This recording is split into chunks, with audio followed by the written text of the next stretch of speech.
It's your boy Trey Taylor, and you're watching the Academy KC. Hey folks at home, Clark here. You are now watching the Academy KC. And your ass is now watching the Academy KC. You are now watching the Academy KC. Hey man, it's your boy Marty C, aka Jimmy Cartier with the Missing Ventures of Sneed. I'm with my boy Tone Carter, and we're now tuned in to the Academy KC. What's the motherfucking deal? You already know who it is. It's your main man, Anti-Coon, aka the Red Pill Crib. You are now tuned in to the Academy KC, the motherfucking KC, Jay-Z, or the POD. Should I drop more bars? Fuck, tune in. All right, once again, we are back. We are back. Special edition of the Academy KC. Without being said, man, we got some major staples in the game, man.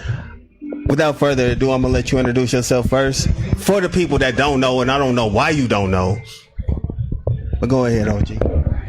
What up, y'all? You know what it is. It's your man, Ricky Ross. Appreciate that. Appreciate that. And for the peoples that don't know why they don't know your name, go ahead and let them know. It's the king, man. King Kihei. Kansas City is the town. Kihei wear the crown. Yes, sir. Yes, sir. Appreciate y'all boys popping out for a special edition. I know that you have been in town for what, 2 days now? Yeah, 2 days. 2 days? Yeah. Okay. Is this your first time here? Nah, it's like my second or third home, you know. Okay. LA #1. We ain't gonna get that twisted. I love LA, you know what I'm saying? Right. And I'm going back to Cali. But no, Kansas City got mad love for me, and I got mad love for Kansas City, you know. Yeah. I ain't root for the Chiefs. And you better know that. You feel me? So did you get you some barbecue since you've been down here, man? You get you some Gates, some Arthur Bryant's? What you go for? I'm vegan, man, and it's crazy. The first time I come down here, they're like, "Oh, we're gonna take you to get something to eat." Yeah. And I'm thinking they already know I'm vegan, right? But they take me to Gates, man, and I walk in here, and they come out with this tray like presidential, enormous, huh? with all kind of. I was like, hold up, man, I don't eat that. Y'all got me twisted, right? Who killed all these animals? No, I'm an animal lover, man. Yeah. So I don't eat them. I feel that. You know, they're supposed to be petted on and rode, and they ain't supposed to be ate. I feel that 100%, man. I feel that 100%. So when you first came down here, you were at the school. You talked at the school, right? Or yesterday? I can't even. Oh, in this one, no, I went to the prison first. Okay. First stop was to what was the name of that prison? Lansing Prison. Yep. Lansing Correctional. And you know what? It's crazy because that's the first prison that I got to speak in when I got out of jail. Lansing was the first prison that let me in and to speak. So let's talk about how this got connected, right? How did this come about? How did the opportunity present itself for you and Rick Ross to come about? Actually, I would say from Rick, right? So he always speaking game. I just soak it up and try to apply it, right? One of the things that struck me was when he said, black people ain't got no money, and our group economics ain't where it needs to be. The other aspect I see sometimes, I hear the talks about Kansas City can't work together, right? I also look at Houston, Atlanta. You know, these cities came together, then they bubbled up and just took over the nation, right?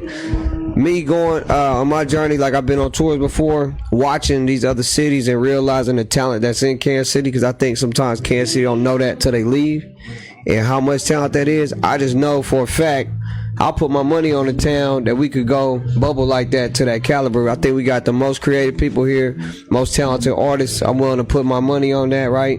Willing to put my work on that. Part of that too is like, hey, why not show them what's possible versus talking about it, right? Just the show me state. So part of that, with Rick talking about group economics, I said, okay, let's go ahead and run a play like that and really set the precedence for the nation of what's possible. And why can they not start here in the heartland? We in the heartland anyway, right? I look at it like this: you done been to the coast, you done been to the East Coast, West Coast, down south, right? And they had their flavor and they did what they did. But we an innovative hub. That's what Kansas City really known for. And why not go ahead and put that on the forefront, and then also do something to uplift our people and show that we ain't got to work in silos. We can work together as a collective, and then it's just gonna be greater and amplified. Facts. Facts. So when you talk about the knowledge of economic hustle, why is it so important? If you could give, I guess, a tip or a reason why it should be so dominant or so prevalent in our community. Well, you know, in any situation, together we're stronger than we are divided. You know, if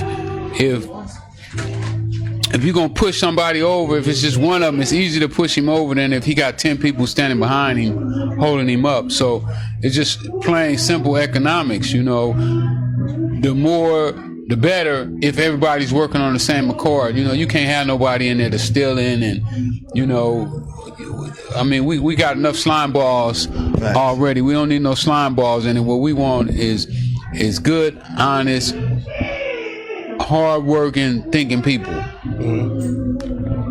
And that goes a long way. So you came out with a memoir. Turned out to be a bestseller. You had the Redemption series part 1. Is this the second edition here that we looking at?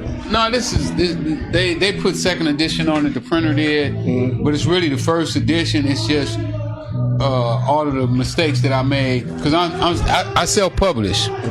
So my book has some errors in it, some misspelled words and stuff like that. I made some mistakes, and even the editor missed some of them.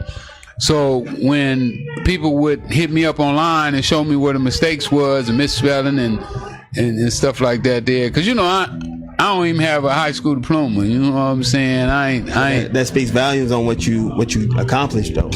Yeah, you right, but that ain't what I'm gonna accomplish. I'm gonna do a whole lot more. Come on, because I done got a little smarter. Yeah.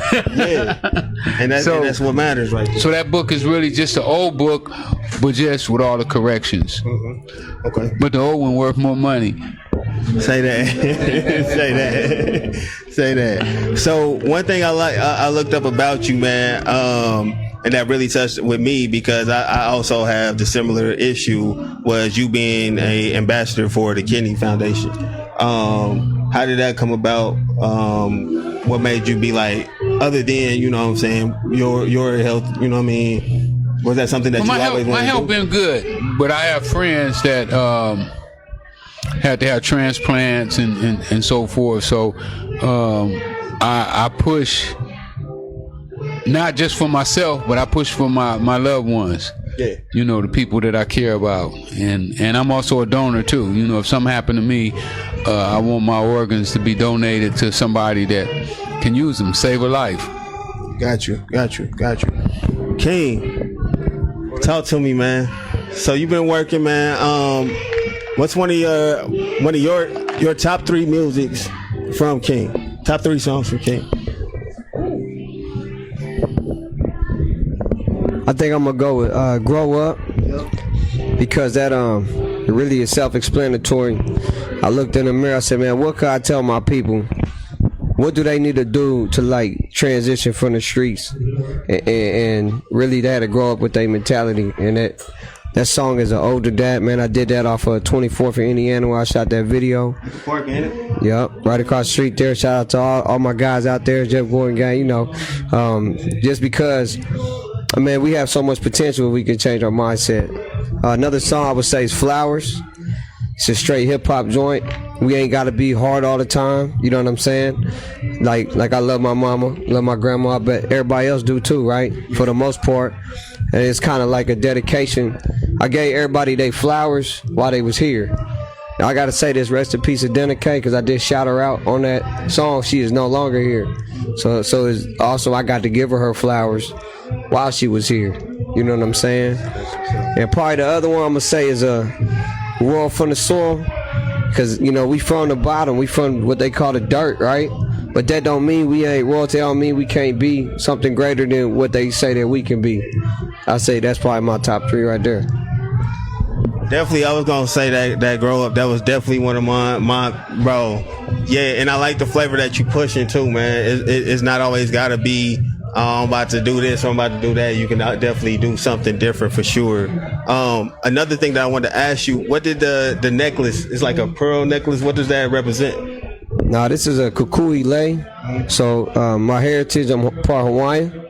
So and part of that, like everybody got platinum and you know gold or whatever. We more tapped into nature and in the aina, as we say it, right? I don't speak full Lelo, but speak enough to understand, right? Navigate.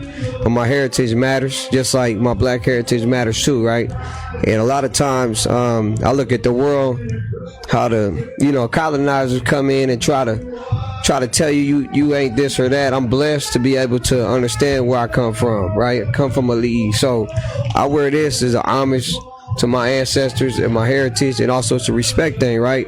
Because if you ain't got good mana, you not touching this lay. You see what I'm saying? Because your energy matters, and the energy you give out to the world should be reciprocated, and that's kind of what it represents. Ross, Mr. Ross, quick question for you. If you could go back with the same wisdom that you have right now to a 32-year-old you, what's one thing that you would tell yourself? I'd be a monster. Well, you know I'm a monster now, right? Yeah. It's just taking a little longer than I expected. I thought that I would have been a little further along than I am. But I would tell him that anything's possible, you know, to dream big. Yeah. You know, don't limit yourself, because so often, you know, we only limit ourselves to what we can see and what somebody tell us. Mm-hmm. And you know, I understand that we're accumulation. Our minds is accumulation of everything we saw, heard, and been told. So, you know, I would try to get him to understand that he has to go out and seek wisdom. You know, wisdom is something that should be constantly sought after, because nobody's perfect, but we should always seek perfection. Facts. That just before we got on air, King was just saying like it takes wisdom first before you become a king, and that right there, I was like, damn, you know what? That's facts, because if you don't know, if you just going into it blind, it'll cause you to go off a track, and you're not gonna do what you're gonna do if you had the wisdom. You know what I mean? Right. So, well, you know, some people just want to be right. Mm-hmm. You know, they don't care if they right. They just want to be right. You know, long as they want to be right, then that's what it is. But I don't want to be right. I want to be right. Yeah. And I get that. And a quick question, because earlier you did an interview, you said you had $3 million one day at the Caesar's Palace, right? You said you had $3 million at the Caesar's Palace, and if you was to see Don King, you would ask him, like, can I get this $3 million to take me with you? And for the people that don't understand, like, I want to know, what did that mean to you to get somebody $3 million and would just like take me on your journey? Could you tell them what that'll mean to you? Because if you going back to them 32-year-olds, them times, what does that $3 million mean to you? Because I know it mean nothing, but what did that moment mean to you, and why does it mean something to you? Well, that would have been basically for him, because if he would have took me with him, I would have got to learn his game. If I'm around somebody, I'm gonna pick up their habits. I'm gonna see what they do, how they do it, and then I'll be able to replicate that I saw. So what I know, that had I did that, I probably would have made $1 billion, because I would have been in a game that the feds couldn't have came in and took everything back from me. And it was something I would have loved to do.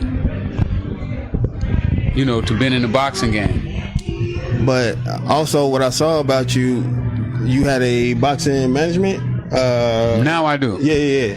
How's that well, you going? know, when I make a mistake, I try to correct it. Yeah, you so I'm correcting correcting it. I'm correcting it now. There you go.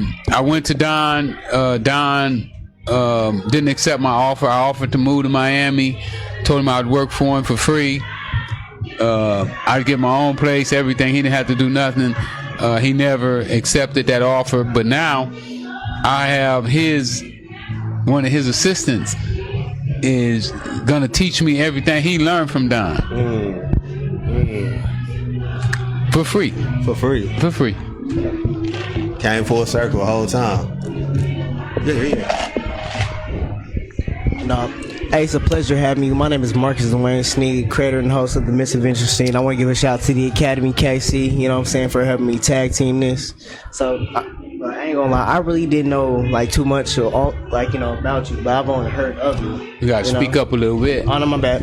So I really didn't know too much about you. I really only like heard of you, and like just from like what I've heard like with your story, I ain't gonna lie, it's amazing. Like you're like Franklin in real life. You know what I'm saying? From Snowfall, like you know what I'm saying. I mean that's what I'm saying. So that's what I'm saying. Is that really like? I mean, it's loosely based off of me. Oh, man. Absolutely. Well, you know, I'm amazed at my story too. You know, I never thought that I could do some of the things that I've been doing. I mean, because from what I've read, it like, well, just from like, because I had to get a quick. So now, bro called me if I'm at work. He said, "Bro, you trying to tag team?" I'm talking about, it's like 3:00. I'm like, who? I'm like, okay, man, I've heard. I'm like, okay, let me see, bro. He's like, bro, he a legend. Look him up. I'm like, so like you said, you're 30. I just turned 30. So at being like, I guess like in 1995, what were the times like? Was it like much different now with like cell phones? 95, I was in jail. 85. 85. Oh damn, I wasn't even born yet. Oh man. Yeah, 85. Okay. Yeah, a few of us had cell phones. That's what cell phones used to cost, like $3,800, $4,000, maybe $4,500. And then they had these big batteries. You know, they had like big car batteries. You had to carry around this big car battery. Oh man. And then my first phone was a Motorola, and it was in a suitcase. A suitcase? Oh, like could you like plug it up into the car and everything like that? Yeah, you could plug it up in the car, but it was. I had seen that in movies one time. I was like, yeah, it was crazy. It was crazy. Oh man. But so if you're like, so you have 3 books out right now, right? Yes, I have 3 books out. Okay. So if you could summarize them into a movie, what would it be called? I couldn't even tell you. That's what I'm saying. Give me a Freeway Rick. There you go. Freeway Rick. That's it. Freeway Rick. That's what it should be called. Freeway Rick. All right, shit. Let's get it in productions. I ain't gonna fake it. I can't wait for it. But hey, I'm gonna head it back to Tom. Appreciate you, man. Thank you. So going back to your music side, do you got anything new upcoming on the way? Any concerts, platforms, all of that? What's next for King? So I just dropped a project called Freedom, right? It's a trap project, but that's the point of it. You got to free yourself from the trap. So all the music is trap based, but I also dropped a book with it. But you gotta go to the website to get it, and it's free there. That's the point of the freedom, right? Because it's like, I think we can free ourselves by reading. Free yourself by, so they always talk about you hide something from us in a book, right? I'll be laughing at them because I done read all the books. That's how I feel sometimes, right? You can't hide it from me, or I'll go find it, seek it out, like Rick was saying. So the Freedom Project is pretty much to emphasize that. I mean, I watch the world too sometimes, like you got autocorrect, auto spell check. People can't, they not as literate as they think, and they don't know the importance of that. The aspect of that troubles me sometimes is like, all right, you trying to find out this information, like the pyramids. They just found them pillars underneath the pyramids, right? All this ancient wisdom and knowledge, but if you can't even read right now, what you gonna do when you go try to read something like that's been here before you could even understand or comprehend the technology and things that existed, right? So it's like I gotta plant a seed to emphasize the importance of literacy and reading. It's called Freedom. So my next project though I'm working on is gonna be called Wisdom, and just be on the lookout to how I market that, because I like to innovate in spaces and not do what everybody else is doing. Yep. Well, other than that, man, I don't got too much more for y'all, man. I don't want to hold you up too much longer. I really appreciate you for giving me this opportunity, man. Man, I appreciate you inviting me down, you know, and We're gonna go out there and party with the soul. There you go. With the Soldier Boy girls. Man, there you go. Oh, you can go to my website, freewayRickyRoss.com. And I recommend not to go to Amazon. If you go to my website, I'll autograph it for you as well. Once again, I appreciate you, man. Thank you, sir. Thank you for having me. It's your boy Trey Taylor, and you're watching the Academy KC. Hey, folks at home. Clark here. You are now watching the Academy KC. And your ass is now watching the Academy KC. You are now watching the Academy KC. Hey man, it's your boy Marty C, aka Jimmy Cartier with the Misadventures of Sneed. I'm with my boy Tone Carter, and you're now tuned in to the Academy KC. What's the motherfucking deal? You already know who it is. It's your main man, Anti-Kun, aka the Red Pill Crib.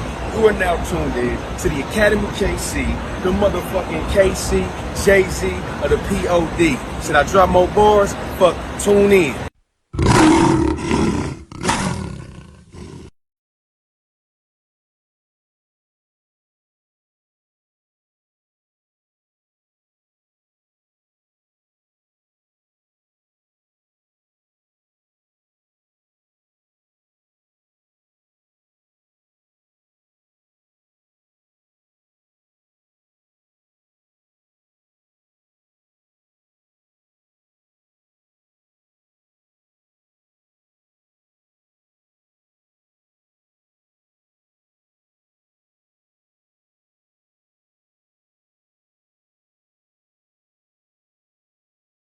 KC.